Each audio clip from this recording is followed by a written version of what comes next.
Actually, let's start with tweaking your resume because I think that's sort of the easiest way to go about this. So I'm going to take my resume, copy the whole thing, minus whatever information we don't need, and then paste it here. Well, I'll say write a resume based on this. I'll say write a good resume based on this. And so I just pasted my resume and let's see what it does. It's basically rewriting my resume, right? And so once again, I've mentioned this in the other video. I mentioned it multiple times. Hopefully I can get by with just mentioning it once in this video. Do not just copy and paste this and use it as your resume because there are going to be mistakes, there are going to be issues, there are going to be things that you need to tweak. But you can definitely use this as something to look at, and you can use it as something to tweak and to change, or in order to get ideas for your current resume and looking at things that you can tweak and change in your current resume. So I'm letting it write out the whole thing. This is going to take a while, but if I stop generating, then I might have issues later because I actually want to build on this. So, in fact, but what I can do is scroll up a bit and here show you, it says summary, highly skilled Italian to English translator.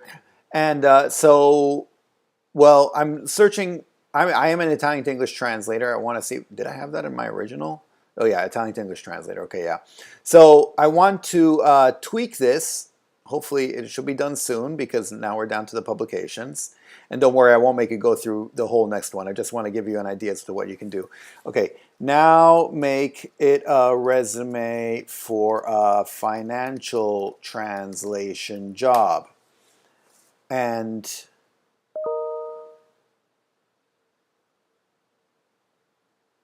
see, it highlights the stuff in finance that I did and stuff like that. And so I find this very interesting because you can do this for different types of job you have, and so you can tweak your resume based on if it's for a financial translation job, marketing, legal, et cetera, based on your experience, obviously. But here there's another interesting thing you can do, and here I will stop generating, and I'm going to clear all the conversations, and I'm going to write something interesting. Write the ideal financial translator's resume, I guess. I'm going to say freelance financial translator's resume. Let's see what happens. I actually haven't done that. I haven't added freelance to it, so I'm kind of curious to see what it does. But the idea here is to see what an ideal resume would look like so you can see what's missing in yours. And this is more for the long term, being like maybe you're missing some experience in, in this type of thing, or maybe a certificate in that type of thing, or, you want to show that you can fulfill the job at hand. So let's see what it comes up with. I think this might be interesting. Education, degree, major, and institution name, graduation year, okay.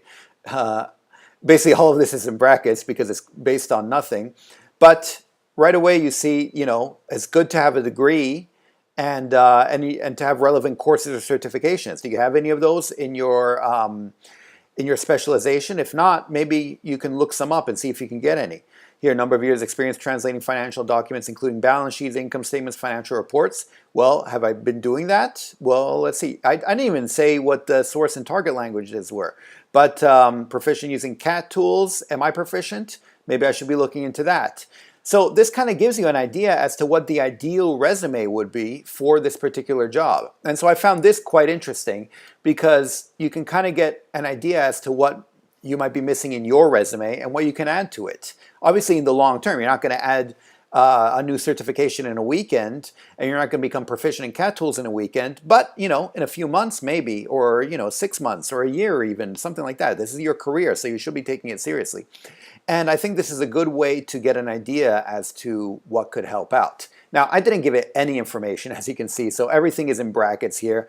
But I still think it's quite useful. And once again, like with everything else, you can tweak it to suit your needs. And so I think it's quite useful.